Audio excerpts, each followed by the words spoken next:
Oh, hello, and welcome to Antifa headquarters. You've got me enjoying a good cup of joe, Biden, obviously, and reading my favorite book, How to Destroy Christian Holidays, the thing you famously want to do. Come join me by the fireplace. I'm currently keeping myself warm with the Constitution. It's weird, all I had to do was say Happy Holidays near it and it burst into flames. Well, now that that pesky thing's out of the way, total global godless communism is in, baby! And to think, the only thing standing in our way was Christmas. The war on Christmas. Of the many examples of conservatives making up a thing to get mad at, the war on Christmas has to be the funniest. See, conservatism has this problem where they understand that people like to root for underdogs, but they are not underdogs. So they have to invent a world in which the left, whatever they understand that to be, secretly controls everything and is working to undermine white society. I mean, Western society. I meant Western society. And sure, usually the end result is just anti-Semitism, but sometimes you get conspiracy theories with only vaguely sinister undertones. So you can probably see why, after it was spread to them by various bastions of conservative morality like Bill O'Reilly, Alex Jones, and Dennis Prager, it became pretty popular amongst conservatives. Celebrating Christmas is no longer just a holiday tradition, it is now a sacred duty to defend America. The globalists hate your traditions, and the only way to stop them is to buy a tactical Christmas stocking. Use code 1776 to get 2 times Patriot points. Now, I know what you're thinking. Charlie, what is this getting at? Where are you going with this? And to that I say, don't ever fucking interrupt me again. And also, a while back I was thinking about this and I realized that a very specific set of stars have aligned here. A conservative Christian talking point that's popular with white people, and also it's about Christmas. One can only arrive at a singular conclusion. A terrible movie about the war on Christmas has to exist. And unfortunately I couldn't find one. I found 2. The first one is called Christmas with a capital C.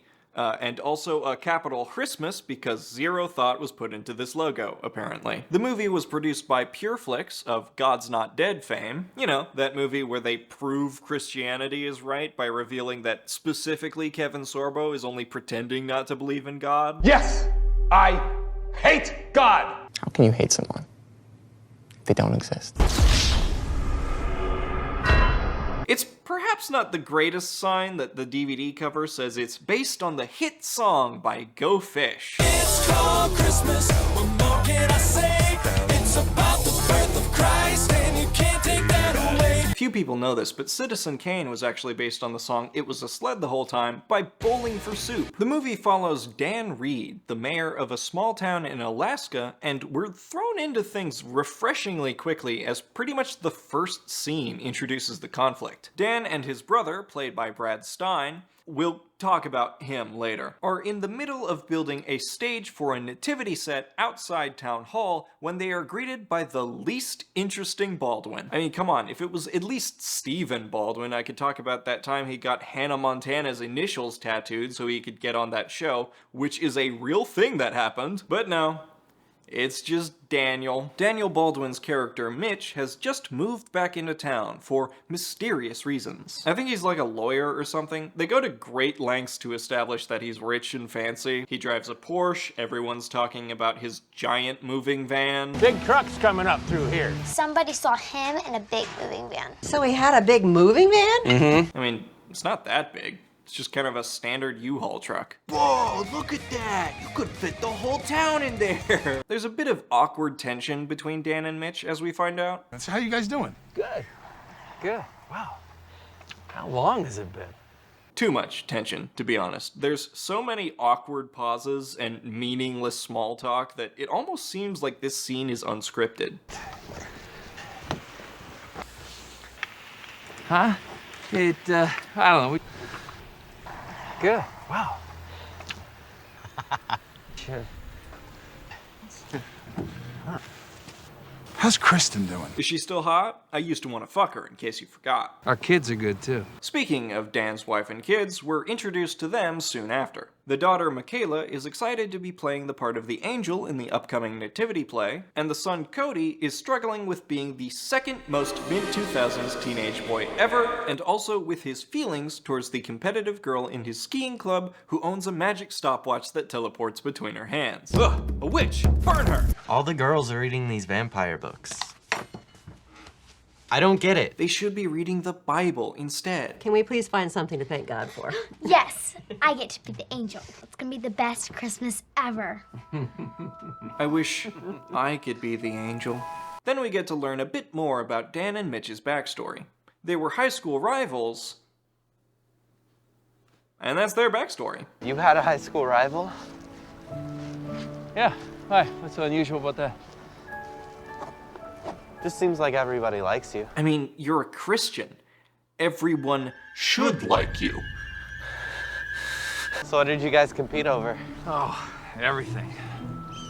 Football, basketball, skiing, running, class offices, parking spaces. Yu-Gi-Oh cards, leftover McDonald's wrappers, the independence of Ireland. Mom. Meanwhile, Mitch is schmoozing up some local business owners. What's he up to? Guess we'll find out because we have a very important scene to get to. Man, Christmas is an awesome time of year, am I right? Man, I love my wife. What? I said, man, I love my wife. Okay. I just wish she'd love me back. No, really, I mean, think about it. This is the only time of year the entire world has this like shared experience of peace and hope for the future, and strangers are loving each other. Now, this Christmas outburst might seem completely random. I mean, after all, the Christmas conflict hasn't even started yet, but that's only if you're viewing this movie as a story with characters and a plot, and not what it actually is, a vehicle for Brad Stein's weird-ass Christmas stand-up routine. See, the movie being based on the Go Fish song is really only half of the story, because the song was based on Brad Stein's stand-up. But what do people say now? Happy holidays. See, I just say happy holidays because I don't want to say Christmas because you don't believe in Christmas because I don't want to offend you because... So, Ouroboros-like, Brad Stein's half attempts at comedy, half anti-political correctness rants were then injected back into the movie. If you think you're going to stop me from saying it because it offends you, hey, I got flies for you.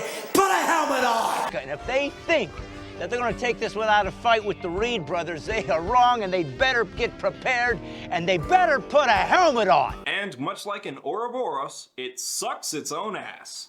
I love coming up with jokes after I've already filmed everything. It's great.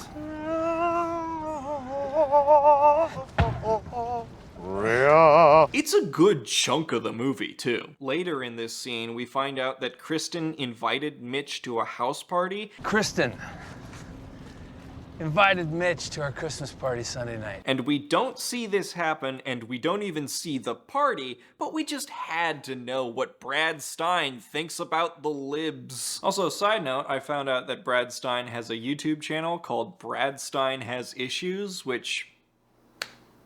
you know what? I really don't have anything to say about that.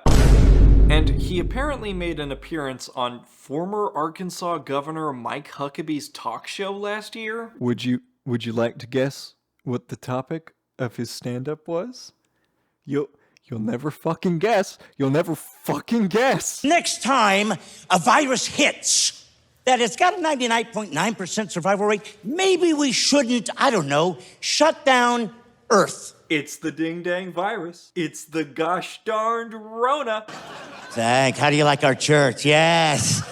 So there's that, I guess. Finally, we get back to the plot, and Mitch is leaving the party, which, again, we don't see because Brad Stein's opinions are so crucial. Maybe I'm being too harsh. Maybe nothing interesting happens during this party, and that's why we don't see it. You know, I wasn't arguing about your policies. It's more your approach. Oh, I guess they had an argument at the party? It would have been cool to see that in the movie, but whatever. There is a surprising amount of hocus pocus here. Oh, you mean what native religion? Oh my god. I mean Christianity. Whoa, whoa, whoa, buddy. You can call native religions hocus pocus all you want, but how dare you say that about Christianity? Well, there isn't much I wouldn't compete with Dan about, as you well know. I used to want to fuck you in case you forgot. Look, if you had an opportunity to travel the world as I have, you would know that American culture is not limited to this small town bubble that you live in. He's got a good point. I would be willing to wager that a majority of the people in this town find your religious piety annoying. Annoying. Me? Brad Stein? Annoying? And then in my notes it says insert literally any Brad Stein clip, so I wonder what I'm gonna put there. Just because God's out of vogue in the big city doesn't mean we throw him away like last summer's fashion magazine. Maybe you wouldn't. Maybe a lot of your close friends that were here tonight wouldn't, but guess there's no way to prove it, is there? Yeah, because we didn't get to see who was here, because the party happened off screen. Maybe I would make a good mayor someday. How you doing, Coach? Good, good. It's been a good year, thanks to you.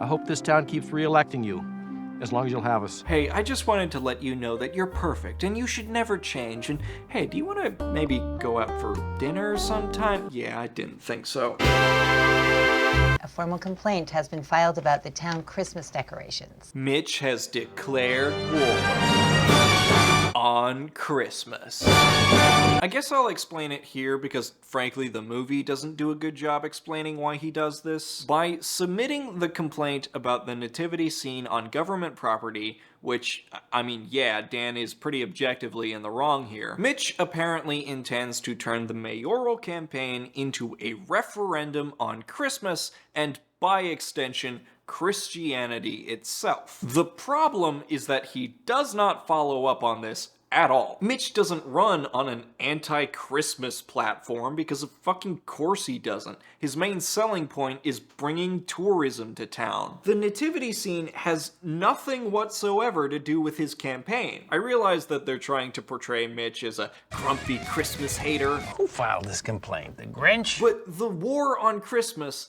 in this War on Christmas movie ends up being purely incidental to the rest of the conflict. The only time it ever affects the race is when Dan and Brad Stein make public asses of themselves about it. Which, we'll get to that. We voted unanimously to spend the money on it. Voted. Wait, they spent taxpayer money on it? That's not helping your case. It's gonna cost a pile of money to fight this case, and come spring, we're gonna need to fill a whole bunch of new potholes. And we need to spend more money on snow removal. We went cheap on the rock salt this year. And then you skimmed out on crucial maintenance? This doesn't make you look good, Dan. I will have a little chat with Mitch. Hard cut to just blood. I'm just kidding. He just goes and makes a scene at the diner. All right, I'm sorry that you've had such bad experiences with Christians, but that doesn't mean that you could ruin Christmas for everybody else here. Remember when I mentioned Dan making an ass out of himself? That's where this starts. Congress shall pass no law respecting the establishment of religion. Or prohibits the free exercise thereof. That doesn't cancel out the first part, though. Literally, all you have to do is just move it somewhere else. This is such a non-issue. Oh, Dan's not done there. After we watch the Merry Christmas banner get taken down as somber music plays, holy shit. Besides, we needed a new one anyway, and there's nothing wrong with being more inclusive. Season's greetings? Yeah, it works for everybody. Doesn't work for me. He angrily swipes it away from this guy and drives off. Merry snow falling, Davey. Don't put that on a sign. You might offend somebody. Then a couple scenes later, this waitress at the diner makes a fatal mistake. Thank you, gentlemen. Thank you. Happy holidays. Hard cut to just blood. I'm just kidding. We do get subjected to another Brad Stein rant, though, which is arguably worse than murder, honestly. Hey, anybody not happy? I mean, it's happy holidays, right? Not unhappy holidays, but I gotta say, there's really only one holiday that makes me happy in December. What could it be? Any suggestions? Huh? Boxing Day, right? Make you happy? Not me, because I don't know what it's for. Let me see, we got Pearl Harbor Day. Doesn't get more uplifting than, getting attacked by an enemy and going into war, right? But that isn't it. You know what's funny about this, because it ain't Brad Stein? It's the fact that even within the fiction of the movie, nobody's laughing. This is the third rant of Brad's. That's right, I skipped one. And every single one garners reactions ranging from discomfort to annoyance to straight up fear. Mitch records this outburst and gains a bunch of support because of how canonically off-putting this is. Oh, by the way, tell your brother I said thanks a lot for the outburst out at the coffee shop this morning. Even the behind the scenes calls these moments rants. Not even like comedic interludes or Brad's stand-up or something. Rants! Imagine being a stand-up comedian and having a movie based on your set, which is admittedly a huge honor even if the movie turns out bad. But then you get invited to do your routine in the movie and all the characters find you weird and annoying. That's brutal. Greg Higgins, good to see ya. It's an honor to have you on set. Your stand-up was a huge inspiration for this movie. I mean, it's an honor to be here. I'm just so happy that you liked it that much. Yeah, sure. So your part in the movie is going to be incorporating some of your actual set. Very exciting, a little unorthodox, but Diana's already walked you through most of the process. She did, yes. So where do we start? Right, we're gonna start off with a scene with you and your wife, played by Melanie. You've just arrived at the airport, so maybe you could incorporate some of your classic airport bits. Sounds good. Cool, everybody places, take one, and action. So you know those moving walkways in airports? Every time I see one, I'm always like, speed boost, like I'm in Mario Kart or something. Like, is a blue shell gonna come at me or something? I can't do this anymore. You are the most painfully unfunny person I have ever met. What? Literally painful. Hearing your voice is agonizing to me. For 5 years, I put up with you. 5 years! And for what? Why did I say yes to you? At any point. This is really mean. I think it was just fear that leaving you would somehow end me up in a worse situation. But now I realize there is no worse situation. I'm in hell. Is this still part of the movie? And you're not even the devil in this metaphor. You're just some weird imp that makes my life miserable. Well, not anymore. Goodbye, Greg. And cut. Melanie, that was fantastic. Well, it's your script. I'm just reading it. That was part of the script, you said? All right, everybody, reset. Let's do it again. Greg Higgins is a dumbass loser. Scene 1, take 2. What was the name of the movie? Anyway, Dan's son Cody gets into a skiing race with the girl he likes, and she fucking dies. I'm just kidding. She's fine. I'm okay. How are you okay? Oh my god, you are a witch. Burn her! Okay, so finally Mitch does something actually wrong. Michaela goes to the nativity stage and sings some carols in her angel outfit, and Mitch has a problem with this. Are you saying I can't sit here and sing? I'm sorry, sweetie. No, you can't. Cause he's an evil Christmas-hating boy. You know, Mitch, as far as I know, she's allowed to stand there and say anything she wants. And if she wants to do it dressed like an angel, there's really not a heck of a lot you can do about it. Finally, an actual correct statement by Brad Stein. I'm sure he won't screw this up immediately. Back off! Never mind. That was assault. Are you serious? Buddy, you're a bigger wuss now than you were in high school. What, are you gonna cry? You gonna call the cops just cause I committed some light arson? Unfortunately, Brad gets let off with a warning, which means that we have to endure him for even more scenes, including an entire goddamn reenactment of the birth of Jesus infused with Brad Stein's weird voices. I am offended, sir, that you could ever believe. It's just so painful. I think I figured it out. I think he's going for a Robin Williams, minus, of course, the charisma, kind-heartedness, and the comedy. Actually, I'm not really good with this because, you see, I'm suddenly, like, pregnant without explanation, which means my fiance can kind of, like, officially stone me, which completely ruins my makeup. See, the joke is that... girl. I'm just gonna skip past this for everyone's sake. Anyway, Brad's antics motivate Kristen to step up and start her own pro-Christmas initiative. Christmas starts with a capital C. That's the name of the movie. The C comes from a name, Christ. No, it's because it is a name. You know what else starts with a capital C? Chlamydia. So, coming soon to PureFlix. Christ the Lord is the center of Christmas. Not our rites, not our tradition, none of that matters if it starts to detract us from the one whose birth we celebrate. Okay, so even with their misunderstanding of the First Amendment, Kristen is actually talking some sense here. Her thesis is that the town hall nativity thing has blown out of proportion and that it's distracted them from the meaning of Christmas and the spirit of giving and togetherness.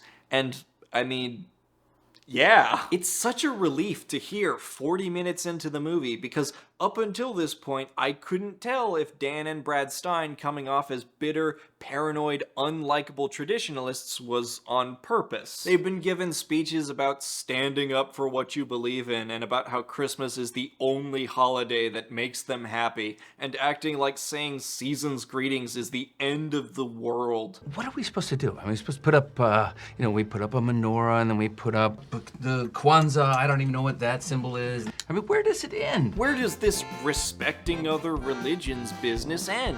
With respecting every religion? And here's Kristen saying, hey, maybe it isn't the end of the world. Like, finally, a human being. It almost gave me hope for this movie. How could they possibly fumble this softball? That's two different sports, isn't it? Well, we start to see some of the problems when Kristen reveals her plan. Prove him wrong by action, not argument. Her plan is to win the people back by doing random acts of kindness. Giving presents to some townspeople, putting up a banner with some local kids, doing a fundraiser for kids with imprisoned parents, cleaning shop windows, and giving out cookies shaped like a capital C. All in an effort to prove that Christians are kind-hearted and that Christmas is the best holiday, and I hope that you can Christmas with a capital C the inherent issue here. This is a self-defeating prophecy. It's like if I said, you look really nice today, and you think, wow, what a kind thing to say. That really boosts my self-esteem. But then I turn around and say, well, now that you think I'm a good person, can you Venmo me $5? The underlying motive cancels out the compliment. A selfless act done for selfish reasons then becomes a selfish act. They're not doing charity, they're doing advertising. And that's not the only way they ruin the message of the movie, because Michaela decides that one of the people they should deliver cookies to is none other than Mitch. Mitch doesn't answer the door though, so after looking in his windows to make sure he's not home, she drops the cookies on his porch. Then, after the judge comes in and tells Dan to take the nativity scene down, because of course she does, Michaela reveals this. I'd be a little grungy too if all I had in my house was a little couch and a suitcase. Remember when we delivered the cookies? Well, when I looked in the window, all I saw was a little couch and a suitcase. That's right. Mitch isn't just a lonely, Christmas-hating Grinch, but he's also poor. I think he makes people grumpy because he's grumpy. Because God forbid somebody just doesn't celebrate your holiday, like a lot of people don't. If they aren't Christian, then they have to be sad and miserable and pathetic, only pretending to be happy. So they go to Mitch's old law firm where they find out that, wait, hold on, is that a knife? Who gave Brad Stein a knife? Keep it away from him. Oh wait, now the knife is gone. And now it's back, but it's folded up. So yeah, this is definitely Brad Stein's personal knife that he was fiddling with during filming, because what even is this movie? Mitch's old co-worker confirms that he's broke and asks Dan to give him this stack of hundreds that he just had in his wallet, apparently. I don't know where he went, or if he has any family or friends to go to. Well, his family's gone, but he has, he has friends. Like you guys? Yeah. Yeah. Right. And before the scene ends, he says this. Look, and Merry Christmas. Merry Christmas to you. Because obviously, good people only say Merry Christmas. They did this with the judge, too. Merry Christmas. Because she's a reasonable person, so she has to be Christian. It's the law. So Michaela performs her nativity play at the church, and the movie makes sure to cut between all the Christians enjoying the play and Mitch shivering in his cold, empty house. Get absolutely wrecked, atheist. And in the middle of the play, Dan... You know what? Actually, I'm just gonna let you see this. I bring you good news of great joy that should be unto all people. Today in the town of David, a Savior is born. Christ the Lord. Go find this man. Go find him, grab this one.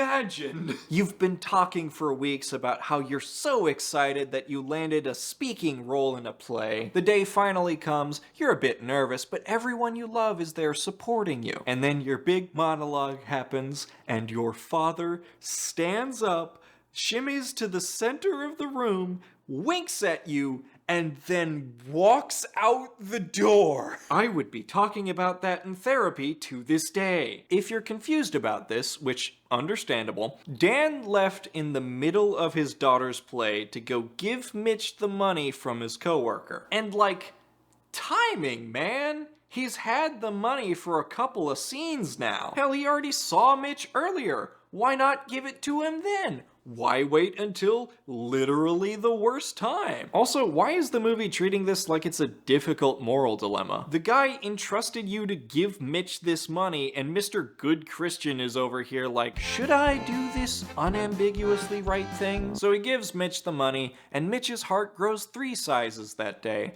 Big enough to let Jesus in, I guess. The whole church comes to his house and celebrates, and Mitch drops both the nativity complaint and his bid for mayor. And as one last fuck you in the credits, we're forced to watch Brad Stein's actual stand-up. See, I just say happy holidays because I won't say Christmas because you don't believe in Christmas because I don't want to offend you. It's called Christmas. What more can I say? It's about the birth of Christ. Where are you going? We're not done. We have an even wackier movie to get to. That's right, Christmas with a capital C was just the warm-up for Last Ounce of Courage. Right away, it's easy to tell what kind of movie we should expect. Christmas with a capital C's DVD cover very much looked like your stereotypical low-budget Christmas movie. There's snow everywhere, sparkles, people are smiling, the lighting is bright. Too bright, to be honest. Brad Stein is way too pale, and poor Kristen is blending into the background. More like Christmas with a can't see. But here, the characters are tiny and in contrasty lighting, while the rest of the frame is taken up by the American flag. Holy shit. It's time to take a stand. This movie also proudly displays a Chuck Norris seal of approval, and he famously only endorses good things, so I have high hopes. This movie opens with a quote about freedom by Ronald Reagan over footage of Vietnam, which then transitions to the main character, who is riding a motorcycle with a giant American flag on it, on the way to send his son Thomas off to war while somber choral music plays. You know, I always saw myself as a patriot. I don't remember anyone telling me that freedom had to be fought for and defended. And cherry on top, the main character's name is Bob Revere. Buckle up, folks, it doesn't get any more subtle from here. The son has a very bad case of character in a flashback who's about to die. Itis. We see a found footage montage of him and his wife and his friend laughing and having fun, then his wedding, then they draw attention to his wife's baby bump. I've got the diagnosis, and unfortunately this foreshadowing is terminal. Wait! Hey, that's my camera, you asshole! Anything happens to me over there, take care of him. You just come back. Thomas Revere was a brave soldier in the field of battle. I mean, come on. We knew that was coming. Well, this certainly is a downer of a way to start a Christmas movie, but I can only assume that they're going to maintain this tone throughout so as to not create dissonance.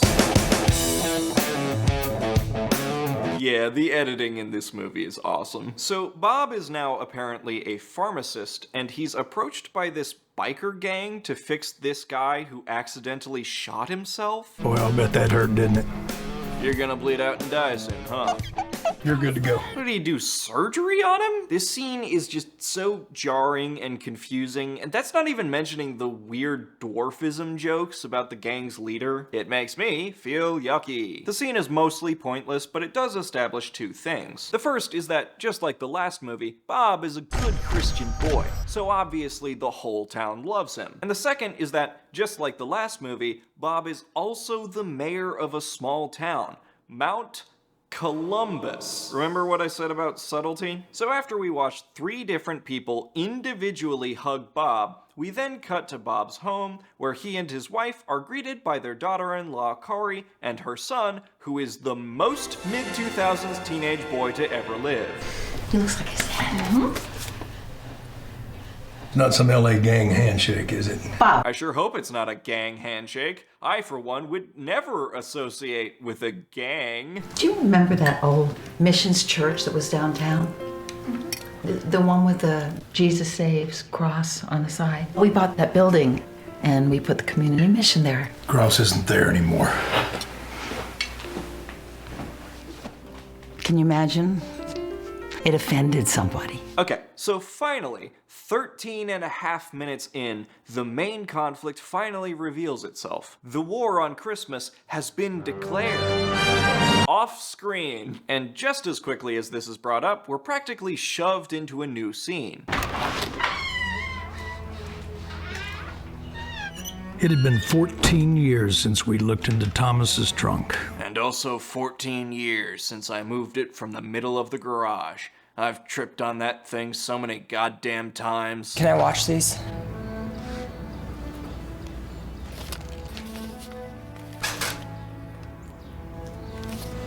You can watch those. This is actor Marshall Teague. He's been killed in 104 motion picture movies.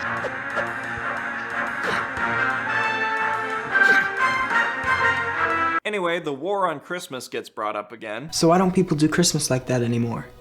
With the shepherds and everything. Well, for a long time, people have been trying to pass laws to get rid of Christmas altogether. Hey, which laws, Bob? Which laws are those? Which laws are trying to ban Christmas altogether? I think it would really just help your point if you could point to an actual way in which people are trying to ban Christmas. Oh, I guess they're just gonna go back to watching Tom's old tapes.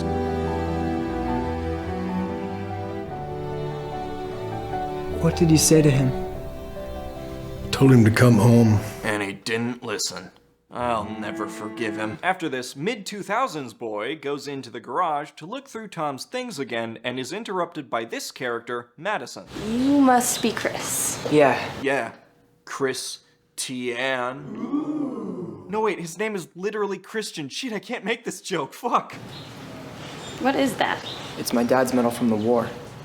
So, do you want to go shoot some hoops with me and my friend? You have no idea how much restraint I'm showing not making this entire video be about just the editing. Hey, what's that? It's the shrunken head of my father.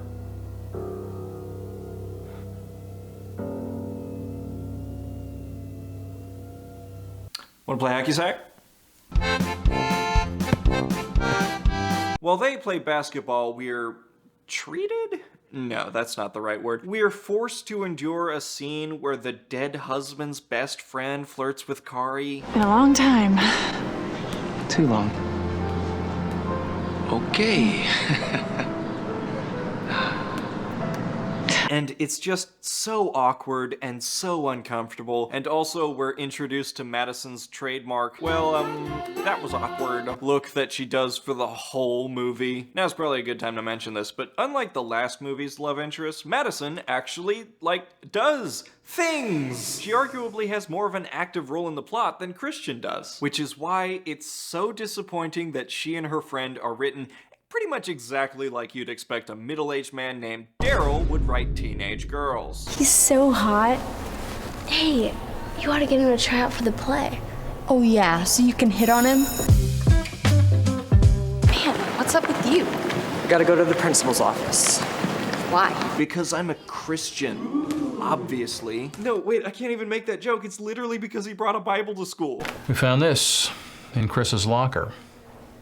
But Madison is now claiming that it's her responsibility. When did she do this? We had to watch her and her friend talk about how hot they think Christian is, but we don't see him actually get in trouble or her vouching for him. When prayer was banned from school, so was the Bible. Now, me personally, I like to think that I've cultivated an audience that lives on Earth, so hopefully I don't have to tell you that neither of these things have happened. That's a stupid rule. I agree. It's also not a rule. Even this random janitor agrees it's not a rule. There ain't no rule. They can have their Bibles here if they want to.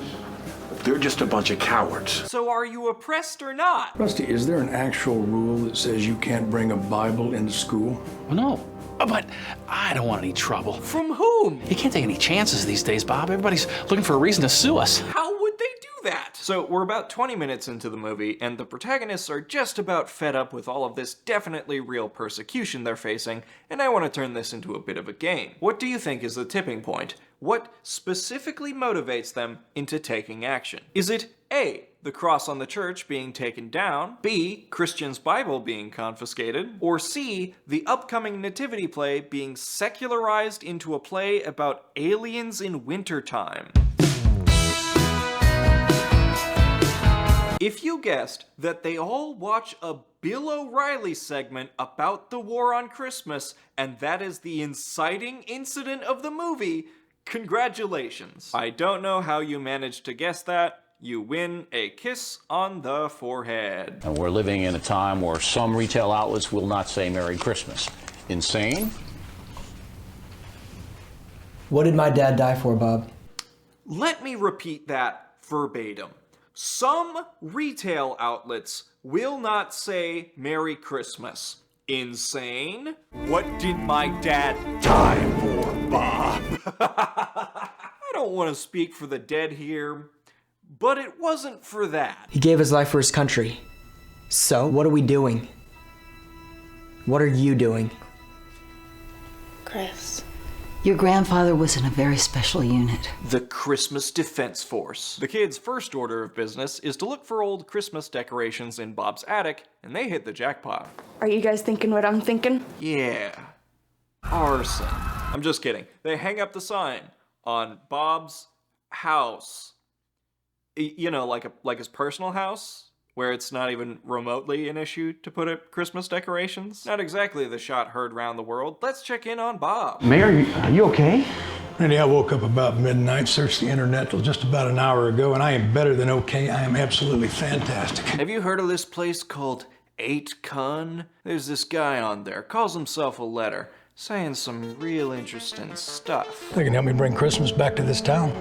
And I mean, we're coming back in a big way. I am talking angels, I am talking mangers, I'm talking wreaths, I'm talking the birth of Jesus. It might be an issue to get a live virgin birth on stage, but I think we can do it. Gentlemen, did you happen to know that about 150 years ago, Christmas was made a federal and legal holiday? Didn't know that. I didn't know it. A religious and secular holiday. And a public school teacher is allowed to teach objectively about the origins of Christmas in the classroom. Didn't know that. Well, they can. We can have a nativity scene, as long as other religious symbols are acknowledged at the same time. I'm guessing by the swelling music here that Bob thinks he's pulling a fast one on the godless government, but he's just gleefully describing how there's no problem. Some towns, no red and green lights. Some towns, no trees. Some towns, no decorations at all. That's not because it's illegal. There is no law against it.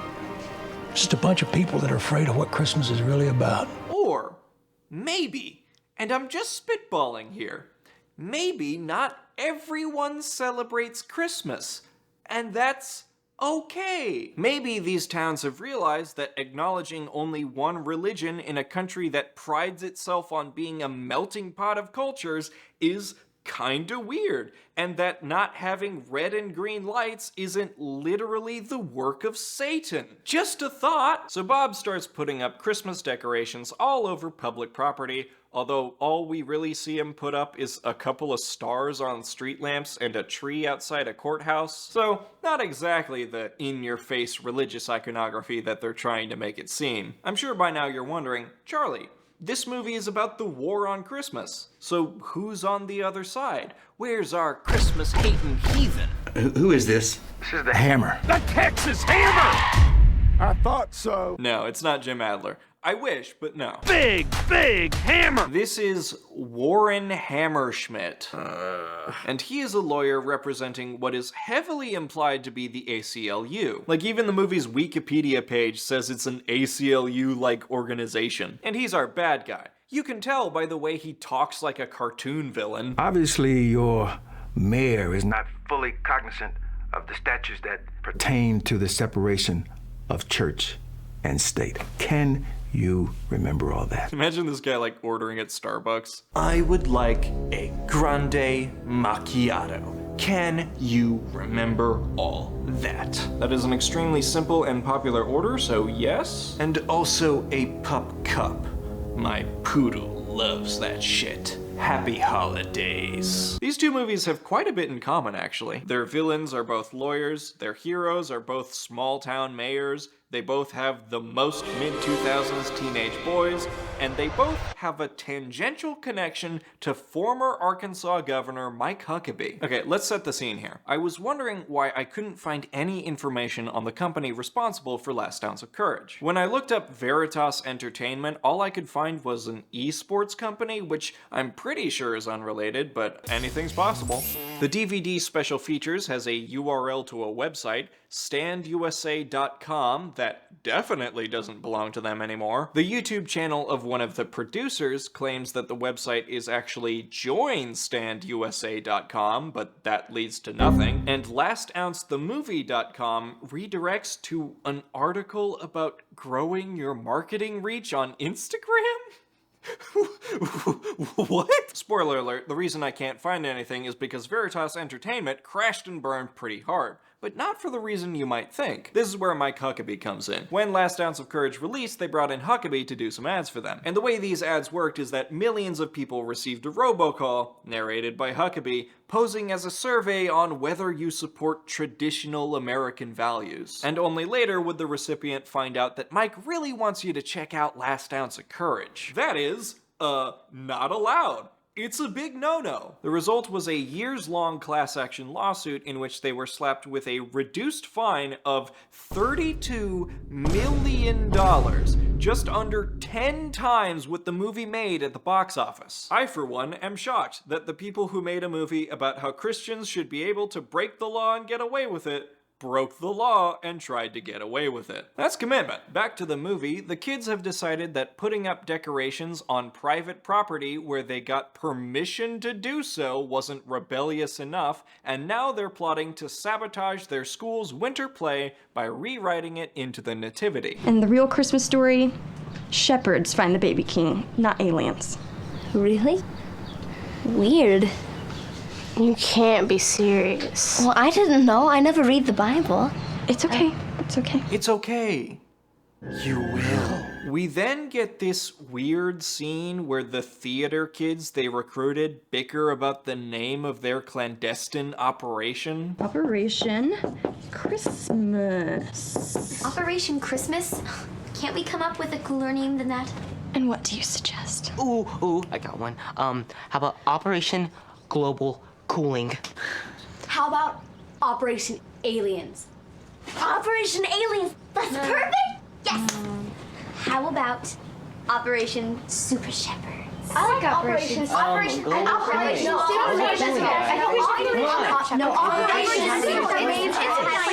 Shepherds.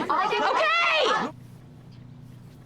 It's Operation Christmas. Honestly, what a perfect microcosm of these movies as a whole. Okay, well, I think your idea is stupid, so we're just doing mine, okay? It's Christmas. Why are you making such a big deal out of this? Meanwhile, Bob is owning reporters in the marketplace of ideas. Mayor, you hung a banner on the town's water tower that reads Christmas City.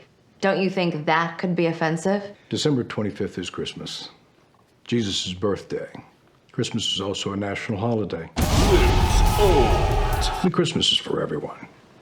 If you're a Muslim, you want to pray to Allah in the middle of the town square. By all means, please. Yeah, he says that, but for some reason I get the feeling that if that Muslim then became mayor and said, Ramadan is for everyone, welcome to Ramadan Town, Bob wouldn't be as enthusiastic. Our freedoms are being taken away from us one by one. Well, that's how we're taking them back, one at a time. Now, if I want to put up a nativity scene on my front yard, that has never not been allowed. If you want to put a Christmas tree on the courthouse lawn, that has never not been allowed. We're also subjected to more of this movie's idea of comedy. We three kings of Orient are. Well, at least it's not Brad Stein. What? big hammer. So Bob puts up the tree and, wait a second, townspeople are protesting it? I mean, first of all, it's a tree. Those are considered secular decorations. But second of all, I thought Christmas was for everyone, Bob. Regardless, this causes a public confrontation between Bob and Warren. You have overstepped your boundaries, Mayor. You have overstepped your boundaries, Mr. Hammerschmidt. I take offense to your politically motivated actions. I guess being offended is a good thing now? It offended somebody. What about the rights of the people you serve? What about the rights of the people you pretend to serve? Hey, that didn't answer his question, like at all. You are supposed to represent all the citizens of your community equally. Unlike your organization that represents anti-American causes. That line would carry a lot more weight if the movie ever bothered to mention what organization he works for and how it supported anti-American causes. You're trying to tell us how we can celebrate a national holiday. That would be like calling Columbus Day Great Explorers Day. No, I don't think that's what people will call it. Why don't you tell these fine citizens that you didn't have the health department close down their mission of the cross while you were preserving their liberties? Yeah, so how would he have done this? The health department is going to close the mission over Christmas. We're just kind of like meant to assume this is true, even though they present no evidence and this never gets followed up on. Warren ends this debate by saying that he got an order from a judge to take the tree down, and Bob obviously does the good Christian thing and almost assaults him. Then we get to see the movie's special effects in action as Warren tears the tree down and angrily stomps on the angel topper. Ooh, Christmas-hating boy. And then this strange plot point happens. Mayor, is this true? So apparently, unbeknownst to us, Bob is a Medal of Honor recipient and is considered a war hero for rescuing POWs in Vietnam. But one mission went awry when Bob's foot hit a tripwire. My foot hit a tripwire. I should have seen it. I didn't. I was pushing them too hard. Let me remind you that this movie is about a mayor who feels that people should celebrate Christmas more. So imagine my surprise when the movie just says, hey, why don't we take a break from that and go watch Bob tearfully describe how he thinks he got his friends killed. I have rewatched this movie several times, so believe me when I say that this comes completely out of nowhere and has no bearing on the plot going forward. I guess the writers just decided that Bob needed a tragic backstory. It's like watching a completely different movie. Back to the War on Christmas, Bob takes the cross that had been taken down off screen and drives it to where it used to hang. And once time progresses from midday immediately to pitch black night, Bob tries to hoist the cross back up. Grandpa, Christian, you gotta go back. It's too dangerous. You have to let me sacrifice myself. It's the only way. What? And with the help of Christian and that biker gang member who shot himself, the cross is mounted, everyone claps, Bob gives a speech about freedom. 400 years ago, our forefathers left the religious oppression of another land to build this one. Maybe we should have done another take there. Today we celebrate our Independence Day. Fuck. And then he gets arrested. Jessica, it could be the last chapter in a very dramatic story. Jessica? What are you doing? Something I should have done a long time ago, Walter. I'm going home to spend Christmas with my family. Well, happy holidays, Jessica. Also, you're fired. Now, that sure seemed like the end of the movie. So why are there 20 more minutes left? Oh, that's right, the sabotaged play. How disastrous can this go? Oh boy. After the first musical number, which we do see all of, because what even is this movie, the kids do a costume change and start telling everyone about Jesus, while the principal and director try to figure out what's going on. You didn't write that, did you?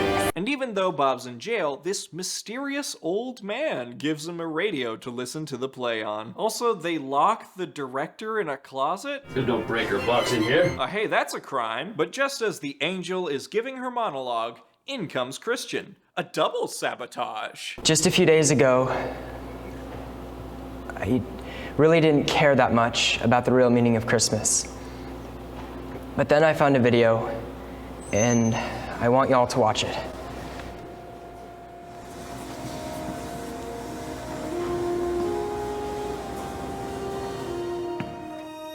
This is actor Marshall Teague. He's been killed in 104 motion picture movies.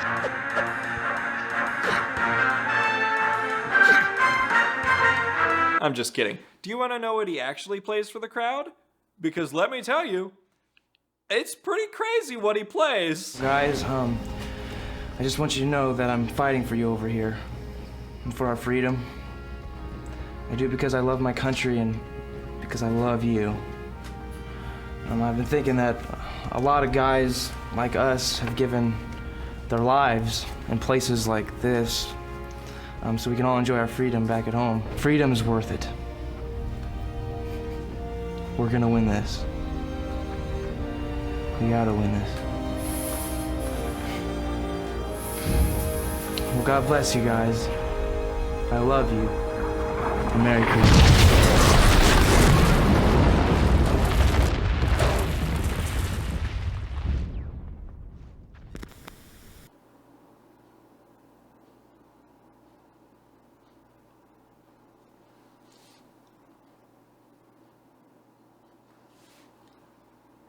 Imagine you're like a Jewish mother and you go to see your kid perform in a play, but then you find out that your kid has been peer pressured into proselytizing for a different religion. And then to top it all off, someone else hops on stage and broadcasts a goddamn snuff film for everyone to see. I would be talking about that in therapy to this day. They all look traumatized. This guy definitely just had flashbacks. What the fuck? Why are you clapping? Oh, and by the way, the old man was God. God himself came down from heaven to give his Chuck Norris seal of approval to Bob's actions. Well done, Bob. Well done. Thanks.